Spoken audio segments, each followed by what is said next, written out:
families of the victims demand justice. We ask if the assassination had claimed more lives than declared by the government. Families search for answers. PMK and the MDMK decide to bypass the Trichy by-polls. Both parties set eyes firmly on local body elections. After legislating against recovery agents, politicians find themselves on the receiving end. A big private banker brings the heat to CPI veteran leader. Singapore to Chennai electronics goods racket busted. TVs and cameras worth 2.4 crore rupees intercepted by the DRI. The Madras High Court squashes the petition looking to bring the CBI under the RTI scanner. Veteran actor Gandhi Mati passes away. The 65-year-old actress died due to prolonged illness. And the Harvest Festival of Onam, tradition and delicacies galore bring Malayalis across the city together. A very good evening. You're watching Headlines now with me, Ashmit. Let's also take a look at stories coming in from across the country. A third email claiming responsibility was sent to Delhi Police's website on the day of the blast with codes and coordinates about the next site of attack. All leads are being followed, says the Home Minister, hits back at the BJP's criticism of unsolved cases. Departments are scared to take decisions. There were no CCTVs because the PWD dragged its feet, says the Home Minister. The US Homeland Security warns of a credible but unconfirmed threat of an attack ahead of the 10th anniversary of 9/11. Intense rainfall in Delhi, which receives almost a month's rainfall within just a few hours. One person dies, roads are flooded. Well-known actor Darshan is arrested on charges of physical assault against his wife.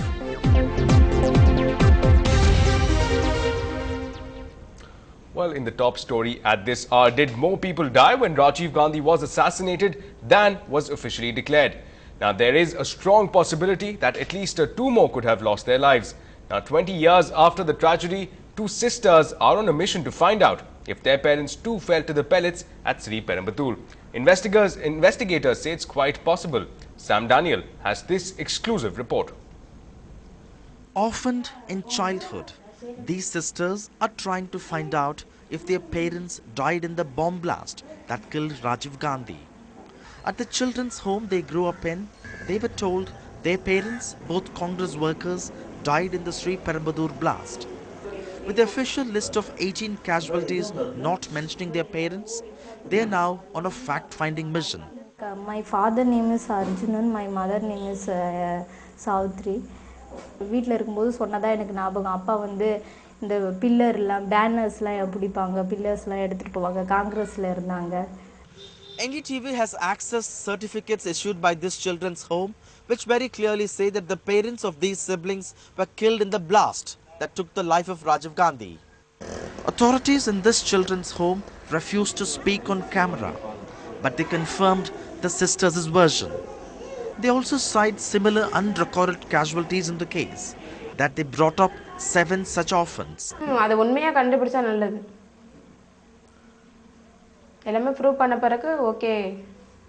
அப்படினு கூட எங்களுக்கு job வேணும்ன்றது எப்படியோ என் அம்மா அப்பா போனாங்க திருப்பி வர போறது கிடையாது. The man who investigated this high-profile case does not rule this out. They have got the injury or something like that, later on gone to some place and got admitted, and without even reporting, the possibility is there. We cannot rule it out. 20 years on, there are families still looking for answers that only further investigation can provide. In Chennai with camera persons Edwin and Sukumar, Sam Daniel, NDTV. And well, in more news coming in, the Madras High Court dismissed the petition that sought to bring the CBI under the ambit of transparency by placing the CBI in the RTI radar. Now, in June, the government had brought the CBI, the NIA and the NAT grade under the second schedule of Section 24 of the RTI Act. Now, this legal provision exempts the security and intelligence agencies from disclosing information except in cases of human rights violation and sexual crimes. A panel headed by the Cabinet Secretary on May 14th had given the nod to the CBI's request that it should be exempted from providing information under the RTI. But it looks like loan recollection methods exercised by private banks will come under the scanner again. Now, just a few hours back, veteran CPI leader Nalakanu, who was travelling in a private vehicle owned by a well-wisher, was stopped in the middle of the road in Nungambakkam by a few men who claimed the loan dues on the vehicle that had not been paid. Well, in more news, in a planned operation acting on an intelligence tip-off, the Directorate of Revenue Intelligence busted an organized racket smuggling electronic goods in the country from Singapore. Now, the operation climaxed late last night when the investigators nabbed a cargo container at Chennai port. Now, the officials found nearly 170 TV sets and 60 high-end video cameras worth 2.4 crore rupees. Now, the goods had been declared as a toothbrush, cotton box and iron boxes in the documents filed with customs.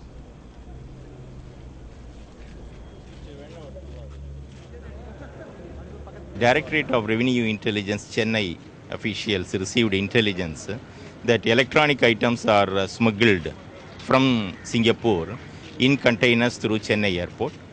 So on that basis, our officers intercepted one container, and it came in the name of one Shocking Impex Chennai. In the documents submitted for clearance with customs, the goods declared were this iron box, then cotton buds and toothbrush. So when our officers opened the container, they found these items in the front 3 to 4 rows. When these goods were removed, then inside they found that TV cartons as well as video cameras, they were found concealed therein. The total weight of these electronic items is estimated to be around rupees 2 crores and 40 lakhs. And well, in political developments from the state, the two parties, PMK and the MDMK, have decided to not contest the Trichy by-polls. Now, this move comes on the back of preparation by the outfits to focus on the upcoming local body elections. Now, the PMK also reiterated its suggestion to use the chit system and elimination of the electronic voting system during the elections. Now, meanwhile, the PMK took up the guarded front when questioned about possible alliances. The PMK chief Ramados spoke of the party as the only viable alternative to the Dravidian parties. Now, meanwhile, experts indicate that there are chances of the PMK possibly joining forces with the VCK. பொதுவாக இந்த இடைத்தேர்தலில் நான் தொடர்ந்து சொல்லிட்டு வரோம், இப்பவும் சொல்கிறோம், விகிதாச்சார பிரதிநிதித்துவம் கொண்டு வரணும்னு சொல்கிறோம். விகிதாச்சார பிரதிநிதித்துவம் தொடர்ந்து நான் ஒரு 15 வருஷமாக சொல்லிட்டு இருக்கிறேன். விகிதாச்சார பிரதிநிதித்துவம்னா ஒவ்வொரு கட்சியும் பெறும் வாக்குகளின் அடிப்படையில் சட்டப்பேரவை உறுப்பினர் பதவி வழங்கப்படும். கட்சி தான் போட்டியிடும், வேட்பாளர் போட்டியிட மாட்டாங்க. தேர்தலில் கட்சி போட்டியிடும், வேட்பாளர் இருக்காமா, யாருன்னு வேட்பாளர் முதல்ல சொல்ல மாட்டாங்க. அதன் பிறகு எவ்வளோ விழுக்காடு பர்சன்டேஜ் ஓட்டு ஒரு கட்சி வாங்குதோ அதுக்கு தகுந்த மாதிரி வேட்பாளர்களை கட்சி கொடுக்கும், அதாவது எம்எல்ஏக்களை கொடுக்கும்.